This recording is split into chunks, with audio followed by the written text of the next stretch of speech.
നാടിനെ ഞെട്ടിച്ച അരുംകൊല ആലപ്പുഴ ജില്ലയിൽ ഇത് നടക്കുന്നത് നിരവധി തവണയാവുന്നു. ഒടുവിലത്തേതാണ് ഈ സംഭവം എന്ന് വേണമെങ്കിൽ പറയാം. അവിടെ ഇതുമായി ബന്ധപ്പെട്ട കേസിന്റെ നടപടികൾ എങ്ങനെ പുരോഗമിക്കുന്നു? ഏറ്റവും പുതിയ വിവരങ്ങൾ എന്തൊക്കെയാണ് രഘു? ഒരു വർഷത്തിനിടെ ഏഴാമത്തെ കൊലപാതകമാണ്. അതായത് ഒരാളെ കൊല്ലുക, കുഴിച്ചിടുക തുടങ്ങിയ കാര്യങ്ങളിൽ അല്ലെങ്കിൽ സമാനമായ രീതിയിലുള്ള ഏഴാമത്തെ കൊലപാതകമാണ് ആലപ്പുഴ ജില്ലയിൽ ഉണ്ടായത്. ഏറ്റവും അവസാനമായി കരുനാഗപ്പള്ളി സ്വദേശിയായ വിജയലക്ഷ്മിയെ സുഹൃത്തായ ജയചന്ദ്രൻ കൊന്ന് കുഴിച്ചു മൂടിയ സംഭവമാണ് പുറത്തു വന്നത്. 2-3 ദിവസമായി കരുനാഗപ്പള്ളി പോലീസ് സ്ഥലത്തുണ്ടായിരുന്നു. വിജയലക്ഷ്മിയുടേത് ഒരു സാധാരണ തിരോധാനമല്ല എന്ന് പോലീസിന് തോന്നാനുള്ളൊരു അല്ലെങ്കിൽ പോലീസിന് അതിനകത്തേക്കുള്ള കൊലപാതകത്തിലേക്കുള്ളൊരു സംശയത്തിലേക്ക് എത്താനുള്ളൊരു കാരണം വിജയലക്ഷ്മിയുടെ ഫോൺ എറണാകുളത്ത് ഒരു KSRTC ബസ്സിൽ നിന്ന് ജീവനക്കാർക്ക് കിട്ടുന്നു. അവർ അത് പോലീസിന് കൈമാറുന്നു. തുടർന്ന് നടത്തിയ ശാസ്ത്രീയ പരിശോധനയിലാണ് ഫോൺ വിജയലക്ഷ്മിയുടേതാണെന്ന് തിരിച്ചറിയുകയും അവരുടെ കോൾ റെക്കോർഡുകൾ പരിശോധിക്കുകയും അതിന്റെ അടിസ്ഥാനത്തിൽ ഏറ്റവും അവസാനമായി അവരുടെ ഫോൺ എത്തിയത് അമ്പലപ്പുഴ ഭാഗത്താണെന്ന് തിരിച്ചറിയുകയും ചെയ്തത്. പിന്നീട് ഇവരുടെ കോൾ ലിസ്റ്റ് എടുത്തിട്ട് ഇവരുമായി ദീർഘനേരം സംസാരിച്ച ആളുകളുടെ പട്ടിക എടുത്തു. 10-ലധികം ആളുകൾ ഉണ്ടായിരുന്നു. അങ്ങനെ നടത്തിയ അന്വേഷണത്തിൽ ഒരു ഘട്ടത്തിൽ അല്ലെങ്കിൽ ഒരേ സമയത്ത് അതായത് വിജയലക്ഷ്മിയെ കാണാതായ ദിവസങ്ങളിലൊക്കെ കാറ്റടിക്കുമ്പോൾ അതിരൂക്ഷമായ ദുർഗന്ധമാണ് ഉണ്ടാകുന്നത്. അതിൻ്റെ ഒരു പ്രതികരണമാണ് ശബ്ദത്തിൽ ഉണ്ടായത്. ക്ഷമിക്കണം. അതായത് ജയചന്ദ്രനിലേക്ക് അന്വേഷണം നീളാനുള്ള കാരണം വിജയലക്ഷ്മിയെ കാണാതായ ദിവസം ഫോൺ, അതായത് ജയചന്ദ്രന്റെയും വിജയലക്ഷ്മിയുടെയും ഫോൺ ടവർ ലൊക്കേഷൻ ഒരേ സ്ഥലത്തായിരുന്നു. വിജയലക്ഷ്മി എന്ന് മാത്രവുമല്ല, വിജയലക്ഷ്മിയുടെ ഫോൺ സ്വിച്ച് ഓഫ് ആയതും ഈ അമ്പലപ്പുഴ ഭാഗത്ത് വെച്ചാണ്. അങ്ങനെ നടത്തിയ അന്വേഷണത്തിലാണ് ജയചന്ദ്രനിലേക്ക് എത്തുന്നത്. പക്ഷേ ജയചന്ദ്രനെ തേടി പോലീസ് എത്തിയപ്പോൾ ജയചന്ദ്രൻ കടലിൽ പോയിരിക്കുകയായിരുന്നു. അദ്ദേഹം മത്സ്യത്തൊഴിലാളിയാണ്. 2-3 ദിവസമൊക്കെ ബോട്ടിൽ പോയതിനു ശേഷമാണ് തിരികെ എത്തുക. ഞായറാഴ്ചയോടുകൂടി അയാൾ തിരികെ എത്തുമെന്ന് മനസ്സിലാക്കിയ അന്വേഷണ സംഘം ബോട്ട് കരയ്ക്കടുത്ത ഘട്ടത്തിൽ തന്നെ ജയചന്ദ്രനെ കസ്റ്റഡിയിലെടുത്ത് കരുനാഗപ്പള്ളിക്ക് കൊണ്ടുപോവുകയായിരുന്നു. ഇന്ന് രാവിലെ വരെ 6 മണി വരെ പോലീസിന്റെ സാന്നിധ്യം ഇവിടെ ഉണ്ടായിരുന്നു. രാവിലെ 10 മണിയോടുകൂടി നമ്മൾ ഇവിടെ എത്തിയപ്പോൾ പോലീസ് ഉദ്യോഗസ്ഥർ ഇവിടെ ഉണ്ടായിരുന്നില്ല. ഒരു പക്ഷേ ഈ വിവരം രഹസ്യമായി ഇരിക്കാം എന്നുള്ളൊരു അമിത ആത്മവിശ്വാസം പോലീസിനുണ്ടായിരിക്കാം. അതുകൊണ്ടാണ് ഒരുപക്ഷെ നമുക്കിപ്പോൾ ദൃശ്യങ്ങൾ കാണാവുന്നത് പോലെയുള്ള നിയന്ത്രണങ്ങളൊന്നും ഇവിടെ ഉണ്ടായിരുന്നില്ല. ആദ്യത്തെ ലൈവൊക്കെ ഞാൻ ആ ഭാഗത്ത്, അതായത് വിജയലക്ഷ്മിയെ കുഴിച്ചിട്ടെന്ന് സംശയിക്കുന്ന അല്ലെങ്കിൽ വിജയലക്ഷ്മിയുടെ മൃതദേഹം വീണ്ടെടുത്ത സ്ഥലത്ത് നിന്ന് ഞാൻ ലൈവ് ചെയ്തതാണ്. അവിടെ ആയിരിക്കാം കുഴിച്ചിട്ടേക്കുന്നുള്ള രീതിയിലൊക്കെയുള്ള രീതിയിൽ നമ്മൾ രാവിലെ തന്നെ അവിടെ നിന്ന് ലൈവ് ചെയ്തതാണ്. ഒരു 11 മണിയോടുകൂടിയാണ് കരുനാഗപ്പള്ളി ACPയുടെ നേതൃത്വത്തിലുള്ള പോലീസ് ഉദ്യോഗസ്ഥരും ഫോറൻസിക് വിദഗ്ധരും മൃതദേഹം വീണ്ടെടുക്കാൻ ജോലി ചെയ്യുന്ന തൊഴിലാളികളുമൊക്കെയായി അന്വേഷണ സംഘം ചേരുന്നുണ്ട്. കണ്ണനായർ, നാടിനെ ഞെട്ടിക്കുന്ന സംഭവങ്ങൾ, സ്ത്രീകളെ കാണാതാവുന്നു, പിന്നീട് അവരെ കൊലപ്പെടുത്തിയ നിലയിൽ പിന്നീട് കുറച്ച് ദിവസങ്ങൾക്ക് ശേഷം, നാളുകൾക്ക് ശേഷം കണ്ടെത്തുന്നു. ആലപ്പുഴ ജില്ലയിൽ ഇത് നിരവധി തവണയായി കാണുന്നു. FIRൽ എന്തൊക്കെ കാര്യങ്ങളാണ് ഈ കേസുമായി ബന്ധപ്പെട്ട് പറയുന്നത്?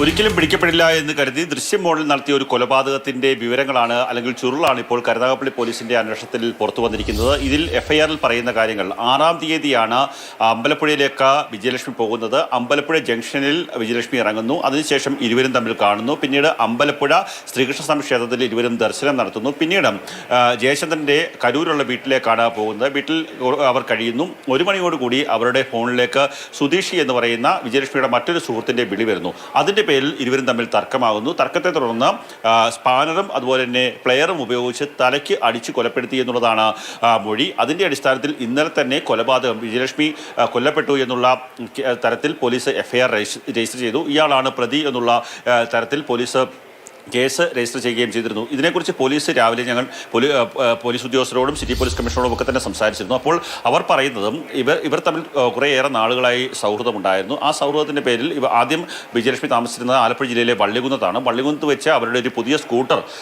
ഈ ജയചന്ദ്രൻ തീ കൊളുത്തി കത്തിക്കാൻ വേണ്ടിയുള്ള ശ്രമം നടത്തിയിരുന്നു. അതിൻ്റെ പേരിൽ തർക്കങ്ങളുണ്ടായി. പിന്നീട് ഇക്കാര്യം സഹോദരിയോടടക്കം പറയുകയും ചെയ്തിരുന്നു. പിന്നീട് പോലീസ് സ്റ്റേഷനിൽ വെച്ച് ഇവർ തമ്മിലുള്ള ബന്ധങ്ങളൊന്നും തന്നെ ഉണ്ടാകരുത്, വിജയലക്ഷ്മിയുടെ കുടുംബത്തിന് ജയചന്ദ്രനുമായിട്ടുള്ള വിജയലക്ഷ്മിയുടെ ബന്ധത്തിൽ താല്പര്യമുണ്ടായിരുന്നില്ല, ബന്ധങ്ങളൊന്നും തന്നെ ഉണ്ടാകരുത് എന്ന് പറഞ്ഞ് സന്തോഷത്തോടുകൂടി ചിരിച്ച് കൈകൊടുത്ത് പിരിഞ്ഞതാണ്. അതിനുശേഷവും ഇരുവരും തമ്മിൽ ബന്ധം തുടർന്നിരുന്നു.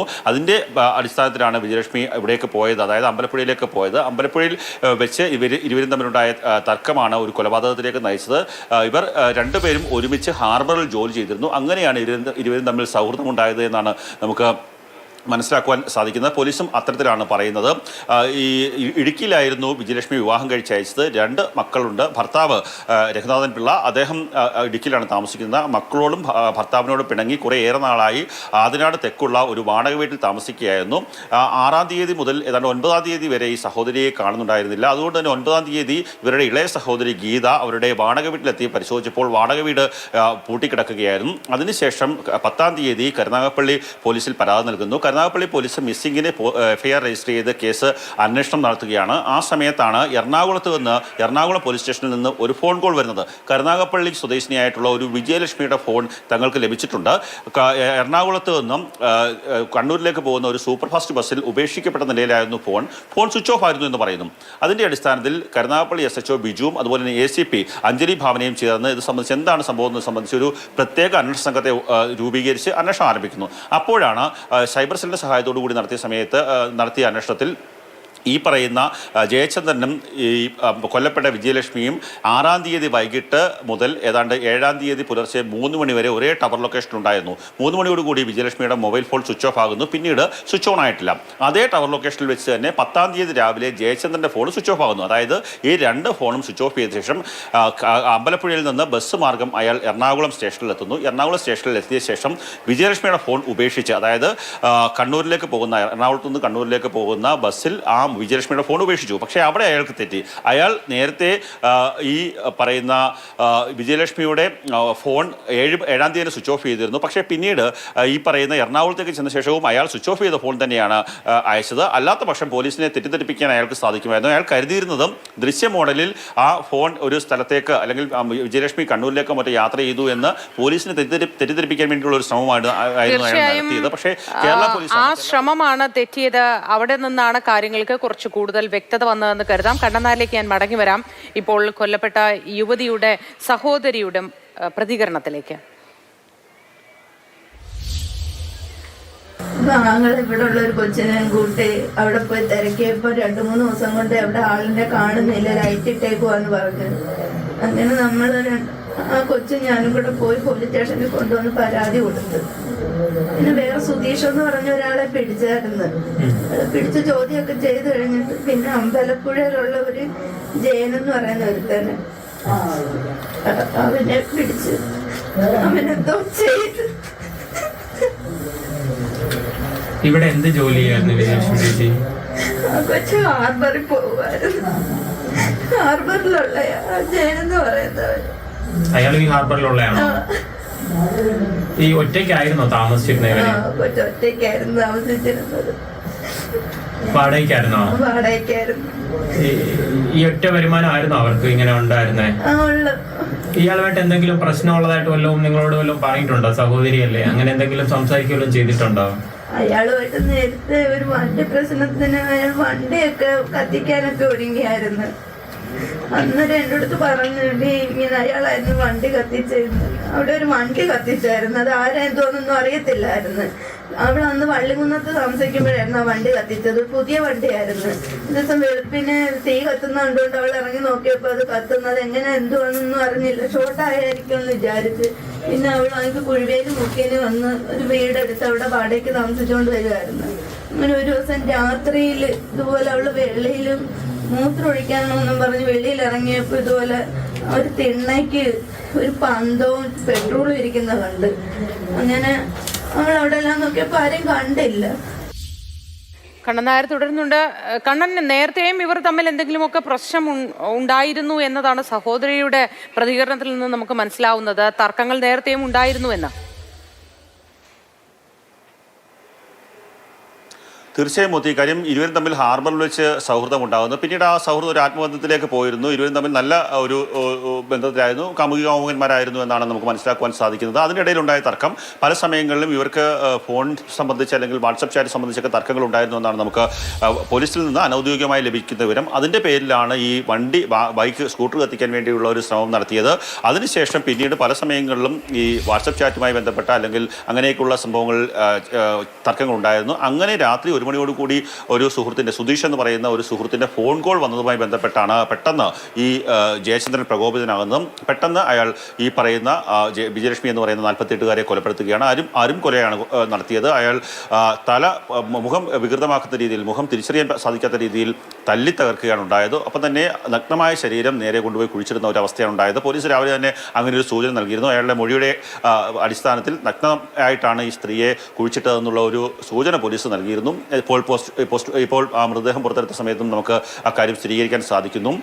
എന്തുതന്നെയായാലും ഇവർ തമ്മിലുള്ള ഒരു വല്ലാത്തൊരു ബന്ധം, ആ ബന്ധമാണ് ഇത്തരത്തിലുള്ളൊരു കൊലപാതകത്തിലേക്കും പിന്നെ നയിച്ചതെന്നാണ് നമുക്ക് മനസ്സിലാക്കുവാൻ സാധിക്കുന്നത്. ഈ കേസുമായി ബന്ധപ്പെട്ട് ഈ സ്ത്രീയുടെ മൊബൈൽ ഫോണിൽ വിളിച്ചിട്ടുള്ള ആൾക്കാരെ അല്ലെങ്കിൽ മൊബൈൽ ഫോണിൽ നമ്പറുള്ള ആൾക്കാരെയൊക്കെ തന്നെ പോലീസ് ചോദ്യം ചെയ്തിരുന്നു. 12 പേരെയാണ് പ്രധാനമായും ചോദ്യം ചെയ്തത്. അതിൽ 11 പേരുടെയും മൊബൈൽ ഫോൺ ടവർ ലൊക്കേഷൻ ഈ സംഭവ സമയത്ത് 2 സ്ഥലങ്ങളിലായിരുന്നു. അതായത് ഒരു വ്യക്തിയുടെ സ്ഥലം കരുനാഗപ്പള്ളി ആണെങ്കിൽ വിജയലക്ഷ്മിയുടെ ടവർ ലൊക്കേഷൻ കരൂരാണ്. പക്ഷേ പറയുന്ന ജയചന്ദ്രൻ്റെയും വിജയലക്ഷ്മിയുടെയും ടവർ ലൊക്കേഷൻ ഒരേ പരിധിയിൽ തന്നെ ഉണ്ട്. അതുകൊണ്ട് തന്നെയാണ് പോലീസ് ഇയാളാണ് പ്രതി എന്നുള്ള നിഗമനത്തിലേക്ക് എത്തിയത്. ഞായറാഴ്ച ഇയാളെ പോലീസ് കസ്റ്റഡി എടുക്കുന്നു. അതിന് മുമ്പ് തന്നെ ഈ വ്യക്തിയുടെ ഭാര്യയോട് വീട്ടിലെത്തി പോലീസ് കാര്യങ്ങൾ ചോദിച്ചിരുന്നു. അപ്പോൾ കടലിൽ ജോലിക്ക് പോയിരിക്കുകയാണ് എന്നാണ് അറിയിച്ചത്. 2-3 ദിവസമൊക്കെ തന്നെ ജോലിക്ക് പോയി ശേഷം തിരിച്ച് മടങ്ങി വരുന്ന ഒരാളാണ്.